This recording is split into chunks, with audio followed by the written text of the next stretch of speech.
하나님 이 시간에 말씀의 모습으로 찾아오셔서 우리의 심령을 인도하십니다. 겸손하고 온유한 마음으로 말씀을 받아 그 말씀이 능력이 되게 하여 주시옵소서.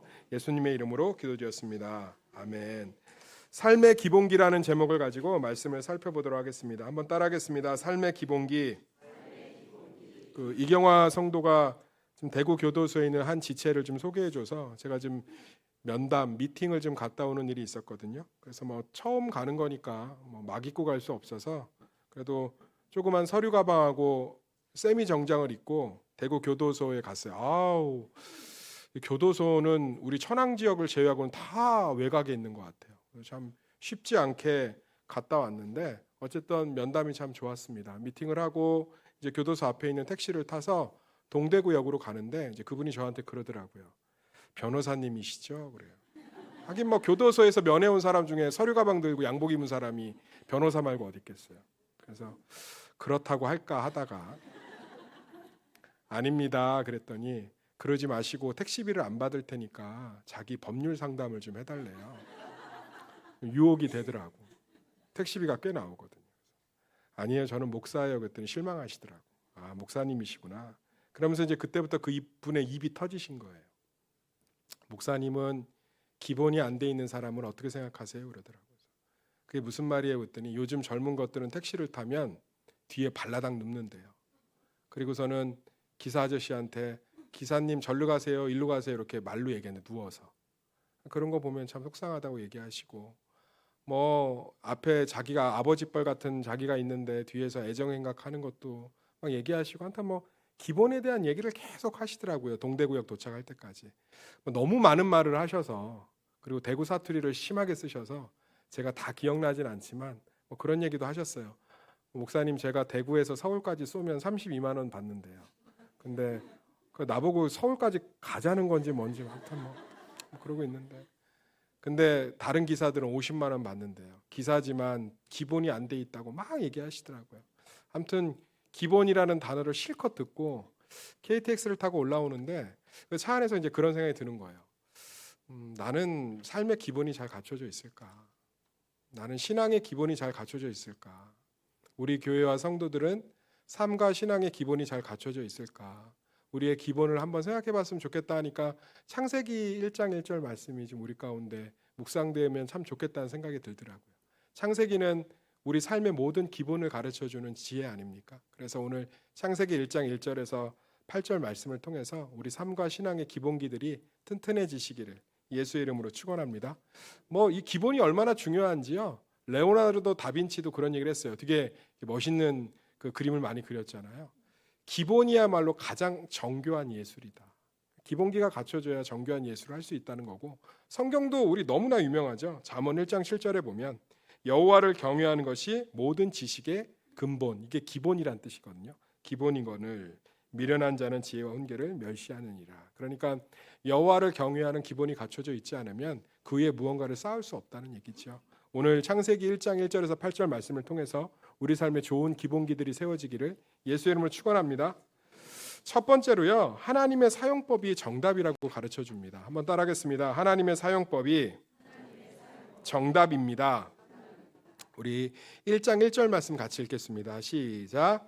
태초에 하나님이 천지를 창조하시니라.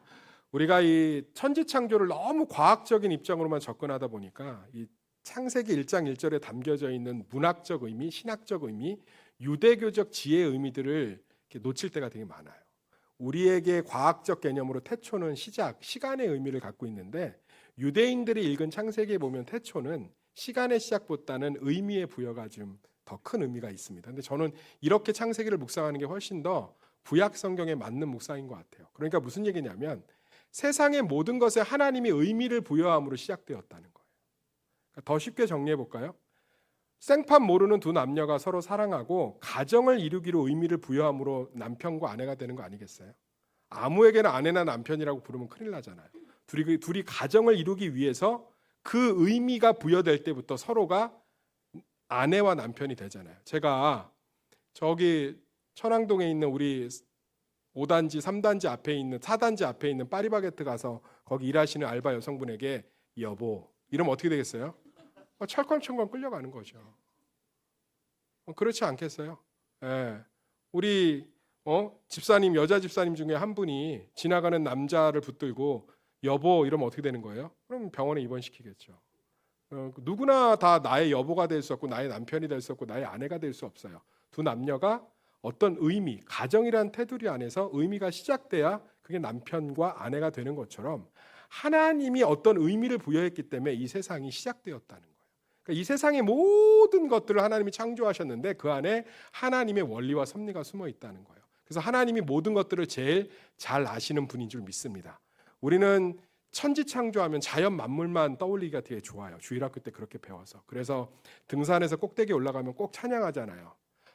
하나님의 영광, 창조를 찬양합시다 이러면서 막 찬양하지 않습니까? 그런데 사실 하나님께서는 모든 것을 만드셨어요. 한번 따라 볼까요? 모든 것을 만드셨습니다. 프로야구도 하나님이 만드셨어요. 자동차도 하나님이 만드셨고요. 영화도 하나님이 만드셨습니다. 세상에 죄로 오염되어 있는 개념들을 빼놓고는 슈퍼마켓도 하나님이 만드셨고요. 모든 엔터테인먼트도 하나님이 만드셨고요. 문화도 하나님이 만드셨어요. 그래서 기독교인들은 발명이라는 단어를 쓰지 않습니다. 발견이라는 단어를 써요. 하나님이 태초에 모든 것을 만들어 놨는데 그것에 의미를 부여해 놨는데 어떤 때가 되어서 그 사람을 통해서 그것을 발견케 하신 거지 그 사람이 모든 무에서 그것을 발명해내지 않았다고 생각을 합니다. 이게 기독교적인 관점이에요.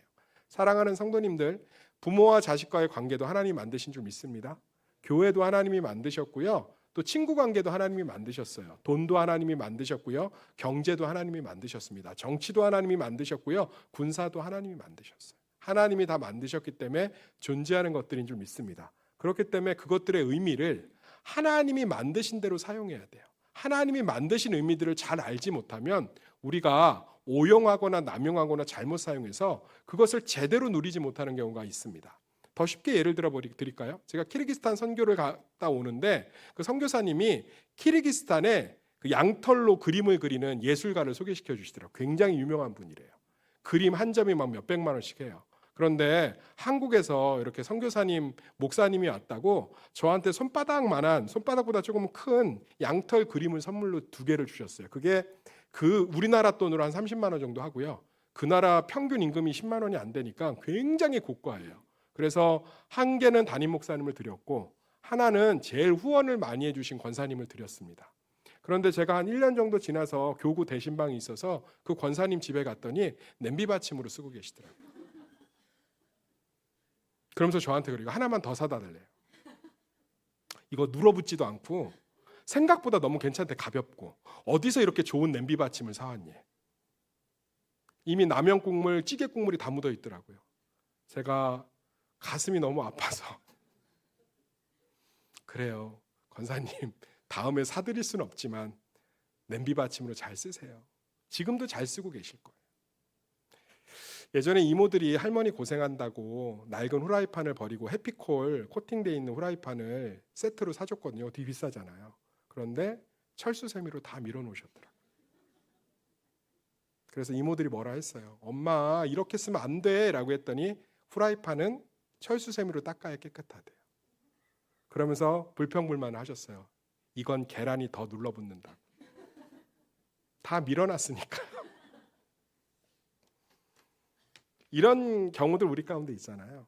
그러니까 하나님이 만드신 대로 사용하지 못하고 그거에 대해 관심이 없고 내가 제일 잘한다고 생각하는 거야. 자식을 키우는 것도 내가 제일 잘 알고 가정을 이끄는 것도 내가 제일 잘 알고 돈을 버는 방법도 내가 제일 잘 알고 사람이 안식일을 쉬지 않으면 몸에 탈이 납니다. 그런데 내가 제일 잘하는 사람은 그때까지도 난 쉬지 않고 일할 거야. 그럼 몸에 탈이 나요. 하나님이 세상을 그렇게 창조해놨기 때문에 사람은 반드시 쉬어야 되는 줄 믿습니다. 여름에 가족 휴가도 좀 가세요. 돈이 없어서 못 가면 수박이라도 한 통 사서 가족들과 재미있는 영화라도 한 편 보세요. 쉬지 않으면 사람은 몸과 마음이 피폐해집니다. 그러니까 하나님이 그렇게 창조해놨다는 거예요. 그 원리들을 부여해놨다는 거예요. 근데 우리가 교만한 마음을 가지고 하나님이 이것들을 왜 만들었는지를 모른 채 우리 마음대로 그것들을 사용하고 우리가 그것들을 제일 잘한다고 착각해서 사용하면 결국 그것이 가시가 되어서 우리 가운데 오는 거예요. 아무리 30만 원을 주고 해피콜 후라이팬을 사주면 뭐합니까? 그 코팅 위에다 계란 후라이 해야 이게 빙글빙글 돌려도 계란 후라이가 미끄러지듯 김연아 스케이트 타듯이 축축축축 돌아가지. 그걸 수세미 철수세미로 밀어놓으면 계란 후라이 아무리 좋은 계란을 갖다 구워도 눌러붙는 거예요. 성경이 말하는 것들 가운데 우리가 얼마나 놓치고 있는 것들이 많은지 몰라요. 창세기 안에 돈을 사람들은 직업을 돈 버는 목적이라고 생각을 합니다. 그런데 성경은 직업은 돈을 벌기 위한 것이 아니라 하나님 창조 사역의 동참이라고 얘기를 해요. 그럴 때 거기서 우리의 직업이, 우리의 일이 노동의 고통이 아니라 노동의 기쁨이 되는 줄 믿습니다. 많은 사람들은 돈을 벌기 위해서 일을 해요. 그런데 성경은 노동은 하나님이 만드신 세상을 운영하는 도구라고 이야기를 합니다. 저도 똑같습니다. 제가 이윤을 추구하기 위해서 목회를 하잖아요. 그럼 성도들의 모든 것들이 쉽지가 않아요. 왜 이렇게 하는데 저렇게밖에 행동을 못하지? 더 이상 어떻게 사랑을 해줘? 이 정도 해줬으면 되는 거 아니야? 언제까지 저 사람은 저럴 거야? 그런데 제 목회가 이윤을 추구하고 뭔가 플러스가 되는 일이 아니라 하나님 창조 사역, 하나님이 맡기신 목양의 사역이 되면 인내하게 되고 참게 되고 소망하게 되고 주님을 바라보게 됩니다. 아마 제가 이런 얘기를 해도 많은 분들은 이 시간에 코웃음 치실 수도 있어요. 직업이 돈 버는 거지 무슨 하나님 창조 사역에 동참이야. 그래서 직장에 나가는 게 너무 싫잖아요. 그런데 원래 직업을 만드신 하나님의 목적대로 직업을 하나님 창조 사역의 동참으로 그 목적을 바꾸시면 어느새 일터가, 그 일터 안에서의 관계가, 그 일터 안에서의 시간들이 나에게 의미가 되는 것들을 발견할 수 있습니다. 가정은 기능이 아니라 교제입니다. 그런데 우리는 가정을 기능으로 여기는 경우들이 너무 많아요.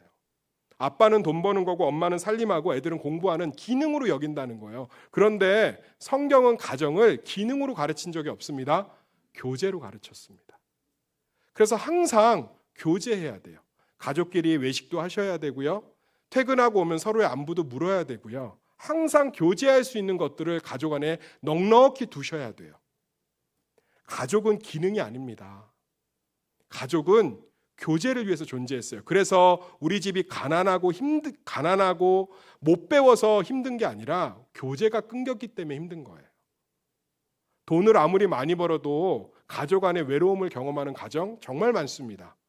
아무리 잘 나가는 가정도 그 안에 상처와 열등감과 서로에 대한 소외감으로 가득 찬 지옥보다 더한 곳도 참 많아요. 살아가는 성도님들, 지금이라도 늦지 않았으니까 가정을 기능이 아니라 돈 버느라고 정신이 없어서 가족과 교제하지 않는 거예요. 제가 아는 지점장님이 최연소 지점장을 달았어요. 이랜드에서 지점장을 달면 그 당시 꽤 오래전인데도 연봉이 1억이 넘어요. 판공비 무기명으로 100만 원 쓸 수 있고 유기명으로 300만 원 쓸 수 있어요. 무기명은 목적을 묻지 않고 쓸 수 있는 카드예요. 가족과 외식하고 이럴 수 있도록 자기 품위 유지하고 어마어마한 위치에 올라간 거예요. 그런데 사목실을 찾아와서 저한테 얘기를 합니다.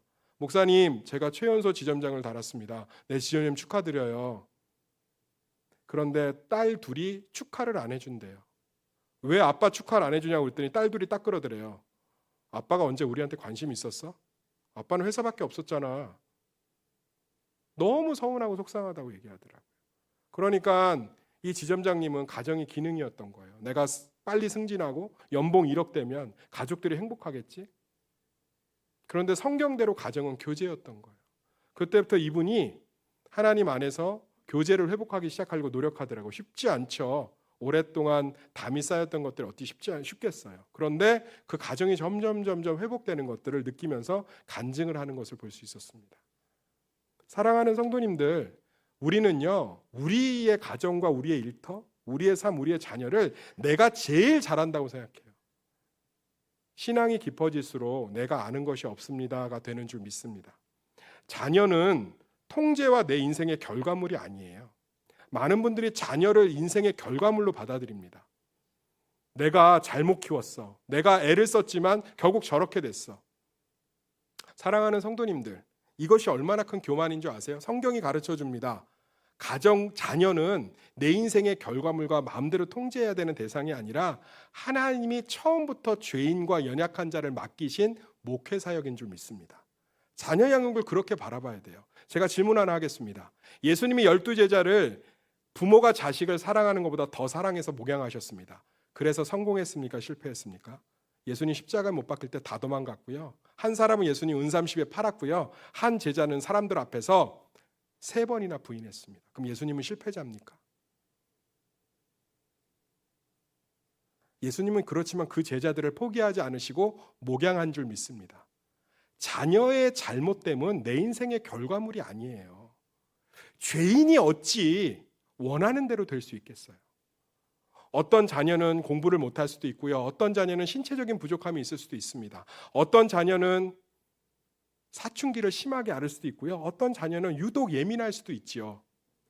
하나님께서 그러한 연약한 자녀를 나에게 맡기셨다는 거예요. 그 하나님의 맡기신 사명으로 자녀를 돌볼 때 우리는 자녀의 모든 것들로 인해서 내 기분과 감정과 삶이 올라왔다 내려왔다 하는 삶이 아니라 하나님이 맡기신 그 자녀 가운데 날마다 기쁨과 감사를 누릴 수 있는 줄 믿습니다. 그럼 비교할 수 없는 거예요. 비교의 대상이 될 수 없는 거예요. 저 집 아들은 서울대 갔는데 우리 아들은 하나님께서 나에게 이 자녀를 맡기신 거예요. 그것이 얼마나 소중하고 감사합니까? 교회는 내 유익을 구하는 곳이 아니라 다른 이의 유익을 구하고 그것이 어떻게 내게 유익이 되는지를 경험하는 유일한 장소예요. 다시 한번 말씀드리겠습니다. 세상은 다 자기의 유익을 구해요. 직장에서 열심히 일하는데 월급 반으로 깎겠다면 다 나가지 있겠어요? 왜? 내 유익에 위배되지 않으니까. 내 유익에 위배되니까. 그런데 교회는 하나님의 창조 질서를 경험하는 거예요. 남의 유익을 구하고 그것이 내게 어떻게 유익이 되는지를 경험하는 거예요. 쉽게 설명해 드릴까요? 저는 환우들을 신방하고 오면 제게 엄청나게 유익이 됩니다. 아픈 사람을 위로하고 신방하고 왔는데 제 안에 감사가 있고 소중함이 있고 삶에 대한 좋은 긴장감들이 생기고 그분들에 대한 더 깊은 애정들이 저를 사로잡습니다. 참 유익해요. 사랑하는 성도님들, 교회는 교회를 다니면서 내 이익과 유익을 추구하는 것에 온 천지 눈이 시뻘개져 있으면 끊임없이 교회 안에서도 외로워요. 그런데 교회는 유일하게 다른 이의 유익을 구하는 게 나에게도 이렇게 유익이 되네를 마음껏 경험할 수 있는 곳입니다. 제가 강단에서 이웃을 사랑하십시오라고 얘기하면 그렇지, 이웃을 사랑해야지 라고 생각하지만 누구도 거기에 행동이 바뀌지 않아요. 왠지 아세요? 우린 이기적이기 때문에, 죄인이기 때문에. 그런데 교회 공동체를 통해서 나의 유익을 구하는 것이 아니라 다른 이의 유익을 구하는 것이 교회라는 창조 질서 가운데 우리가 그 사용법을 그대로 받아들이면 희한하네. 왜 남의 유익을 구했는데 내가 유익하지? 희한하네. 내 유익을 포기했는데 어떻게 나의 유익이 더 증대되지? 그것을 경험하는 것이 교회가 되는 줄 믿습니다. 성경이 말하는 국가는 정답인 적이 한 번도 없어요. 다 대안이에요. 하나님이 주신 정답의 조직은 가정밖에 없는 줄 믿습니다. 그런데 우리는 국가를 정답이라고 생각해요. 대통령이 모든 것을 자유롭게 할 것 같고 어떤 정당이 모든 것을 줄 것 같으며 어떤 진보와 보수가 우리 삶의 모든 것들을 해결할 것 같이 인생을 다 쏟고 있어요. 다시 한번 성경적인 정의를 내려드릴게요. 하나님은 국가를 정답으로 주신 적이 한 번도 없습니다. 대안으로 주셨어요. 그래서 우리는 국가와 통치자들이 잘할 수 있는지 끝까지 대안이기 때문에 감시하고 관찰하고 선거나 투표에 적극적으로 참여해서 그들을 견제해야 될 줄 믿습니다. 사랑하는 성도님들, 우리가 하나님이 만드신 하나님의 의미가 부여된 것대로 사용하지 않으면 그것은 우리 삶 가운데 독이 되고 화살이 되어서 나에게 꽂힐 때가 참 많습니다. 성경은 그 선생님이 믿는 자든 안 믿는 자든 선생님이나 교회의 리더나 구역장이든 하나님의 이 세우신 자들은 하나님의 권위가 위탁되어 있다는 것들을 분명히 얘기하고 있습니다. 그래서 그들이 성경적으로 위배되거나 법률적으로 위배된 행위를 시키지 않으면 그들 가운데 존중이 있어야 될 줄 믿습니다. 그게 성경적인 질서예요. 여전도 회장을 세웠으면 따라가셔야 됩니다. 구역장이 세워졌으면 그들을 존중해야 합니다. 교역자가 세워졌으면 그들을 도와야 합니다. 하나님의 권위가 위임된 자들이기 때문에 그래요. 그럴 때 우리 공동체와 우리 가정이 아버지의 권위가 살고 어머니의 권위가 살아야지, 아버지의 권위가 무너진 곳에서 어떻게 가정이 화목할 수 있겠습니까? 죄는 거짓말하고 훔치고 살인하는 것이 아닙니다. 죄는 하나님과의 관계가 깨어진 것입니다. 성경은 그렇게 가르치고 있습니다. 그래서 우리 삶에 하나님과의 관계가 멀어지면 곧 죄가 증폭한다는 것이고 그 결과들을 직면해야 된다는 것입니다. 그래서 우리는 날마다 하나님과의 관계를 면밀하게 관리해야 될 줄 믿습니다. 하나님이 세상을 창조하시고 그것에 의미를 부여함으로 시작되었습니다.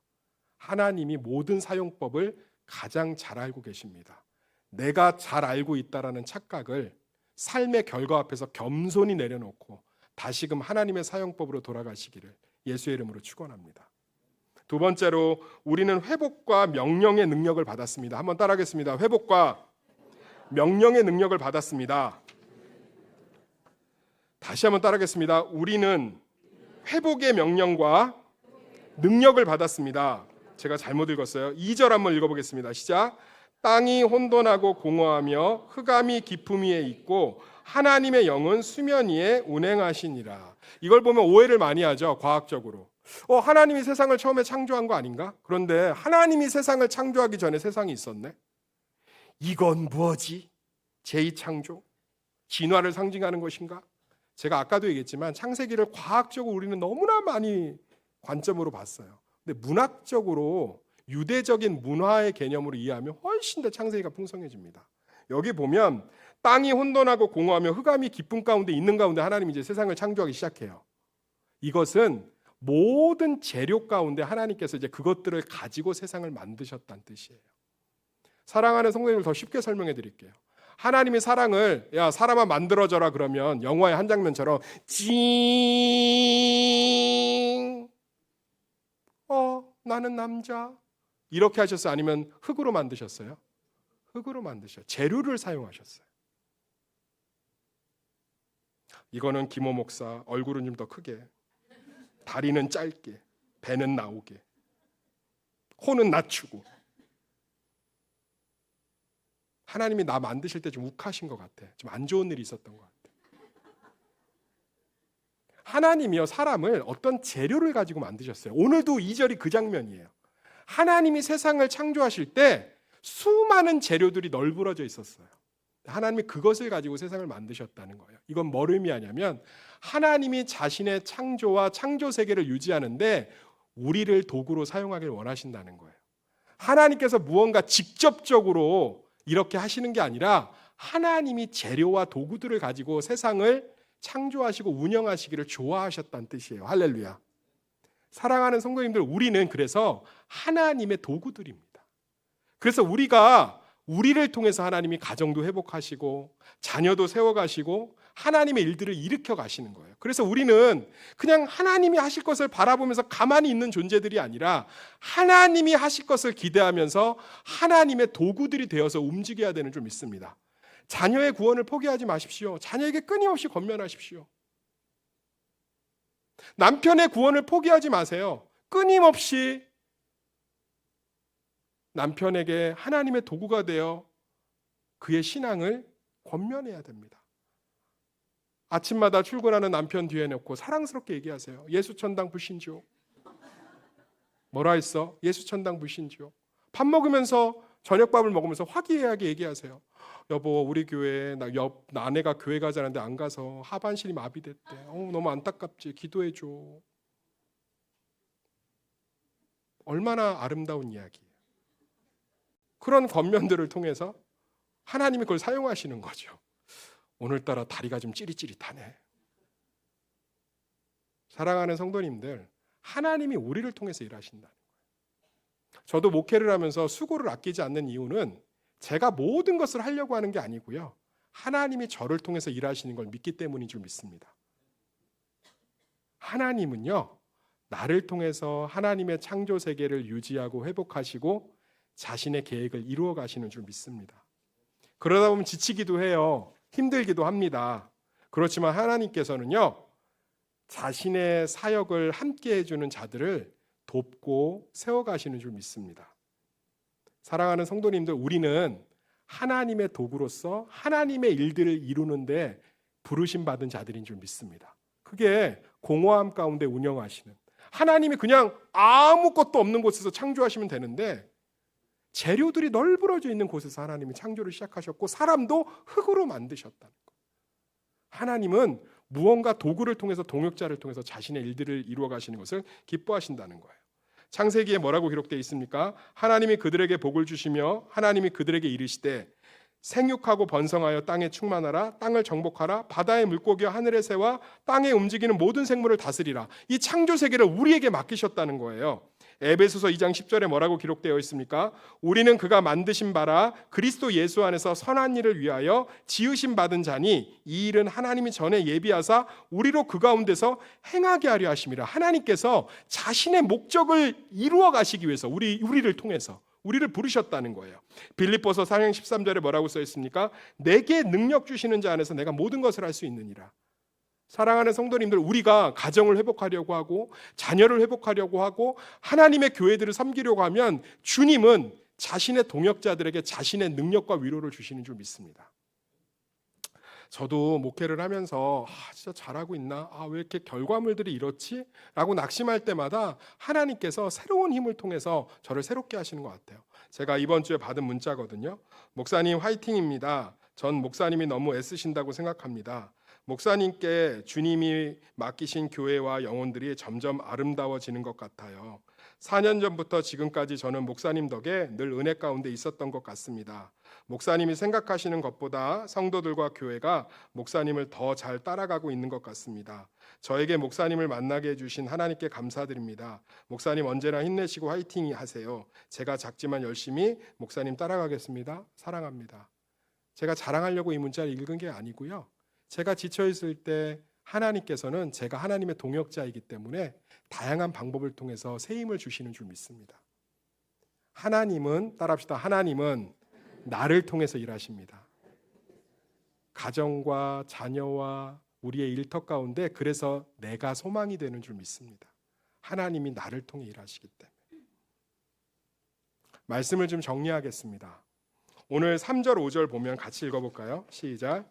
하나님이 이르시되 빛이 있으라 하시니 빛이 있었고 빛이 하나님 보시기에 좋았더라. 하나님이 빛과 어둠을 나누사 하나님이 빛을 낮이라 부르시고 어둠을 밤이라 부르시니 저녁이 되고 아침이 되는 이는 첫째 날 일이라. 우리 좀 주일학교 야간 다니시지 않고 정상적으로 주일학교 마치신 분들은 잘 알 거예요. 하나님이 빛을 먼저 만드셨어요? 아니면 해달별을 먼저 만드셨어요? 빛을 먼저. 이걸 아직도 모르세요? 해달별은 4일째 만드셨잖아요. 하나님은 제일 먼저 뭘 만드셨죠? 빛을 만드셨어요. 이건 그래서 라이트 이런 빛이 아니에요. 하나님은 처음 창조할 때 모든 것 가운데 하나님의 지혜와 진리를 비추신 줄 믿습니다. 그리고 우리가 보는 이런 빛을 위해선 네 번째 해달별을 만드셔서 그것들이 드러날 수 있도록 도구화시키셨어요. 사랑하는 성도님들, 한번 기대감을 가지고 하나님이 세상을 어떻게 창조했고 어떤 의미를 부여해 놨으며 어떠한 목적을 가지고 만드셨는지, 그리고 그런 것들을 회복하고 새롭게 하고 축복되게 하는 것에 나를 사용하시고 계시다는 그 삶의 기본기, 신앙의 기본기로 하나님의 은혜와 축복을 풍성히 누리는 우리 성도들의 삶이 되시기를 예수의 이름으로 축원합니다. 기도하겠습니다.